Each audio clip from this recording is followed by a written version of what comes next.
So now to talk about his choices around connections, we have a personal reflection from Stuart McMillen.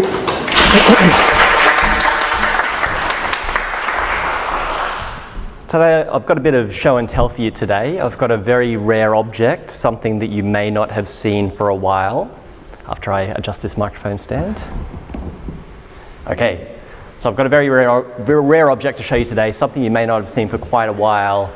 That object is my Nokia mobile phone that does not have an internet connection. So the theme of today's event is connection, and I thought I'd choose to talk about why I do not have a smartphone with Facebook, with Instagram, with email at my fingertips. I'm going to describe why I still own a dumb phone today in 2016. And basically, in a nutshell, the reason for continuing to own a dumb phone is knowing my personality, knowing I'm the kind of person who can spend minutes, hours, maybe even days just clicking around the internet and checking things. And have you noticed that that's sort of the main thing we do with ourselves these days, just sort of checking things? Like, hey, I've just got to check my email. Someone might have emailed me. Just got to check the news. Something might be happening somewhere in the world.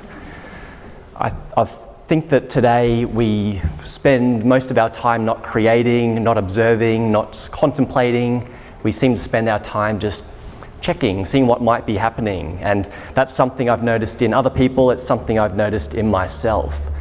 Another thing I've noticed in myself is that if I'm working on a computer with a connection to the internet, I find it hard to concentrate on doing a single task because I know that anything I'm doing at any moment can just be superseded by anything that pops into my head. So for example, I could be sitting down at a computer writing an essay that needs to be done, and then I might just suddenly think about humpback whales. And I might think, hey look, I wonder how the humpback whales are doing now that we've stopped hunting them. So of course, now that that thought has entered my mind, I will immediately down tools, I'll start working on the essay, I'll go onto Wikipedia, pull up the Wikipedia article for humpback whales, read that for a few minutes, and then of course maybe go to YouTube, watch a few YouTube videos of humpback whales, and then because YouTube knows I've watched a few Nirvana music videos over the years, it says, hey Stuart, would you like to watch this Kurt Cobain interview, which of course I then click on. And as I'm in the middle of all this urgent research into humpback whales, Kurt Cobain, the Church of Scientology, Margaret Thatcher, crayons, the wind in the willows, the Hindenburg disaster, all these urgent research topics that I've just thought of 5 seconds ago. The hours of the day are ticking by, the sun is gradually shifting from horizon to horizon, and I've completely forgotten about this essay that I should be writing. Has anyone else ever got lost down little internet rabbit holes like that? Oh, everyone, okay. Well, this is, it's a problem. I find that I can be my own worst enemy if I am overly connected with the world. So I've got two solutions that I implement to fix this problem.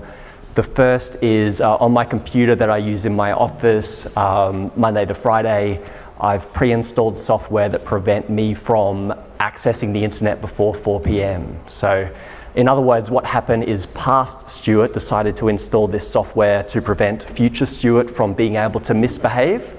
So the next time it's 11 o'clock on a Tuesday and I start thinking, hey, I wonder which continent jacaranda trees come from. I won't be able to go on the internet. I'll be blocked if I try and do that. So what will happen is I'll need to write this question down, which continent do jacaranda trees come from?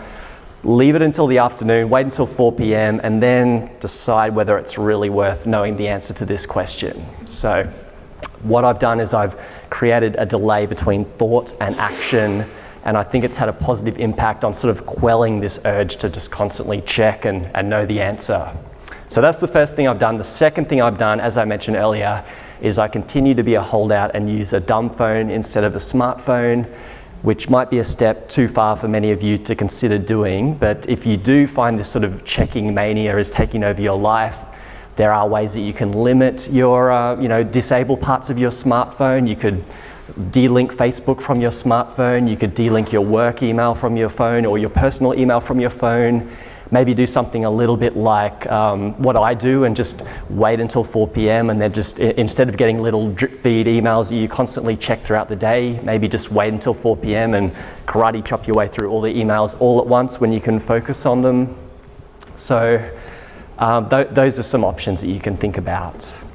And I work in a pretty sort of hip and high-tech office with a lot of groovy people, and they all laugh at me for not owning a smartphone and for not constantly being on the internet. I think the reason that they do that is it has to do with the way that they see technology. They just, the way they see technology is if anything is newer than something else, it must automatically be better than what came before. But I think that's a naive and a false way to look at technology. I think that all technology that we bring into our lives gives us advantages, but all technology also gives us disadvantages. So if you think of the technology of binoculars, binoculars allow us to see far further into the distance than we otherwise would, which is an advantage, but the disadvantage of binoculars is it blinds us to our immediate surroundings. And I think the internet can be a lot like binoculars. We can use it to see far further than we ever have been able to before, but it runs the real risk of blinding us to the things and to the people that we share our lives with.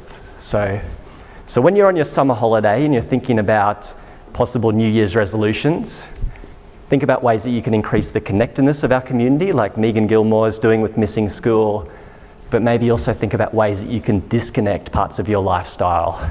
I think you might find that with a few strategic snips of disconnect, you can actually increase the overall level of connection that you feel. Thank you.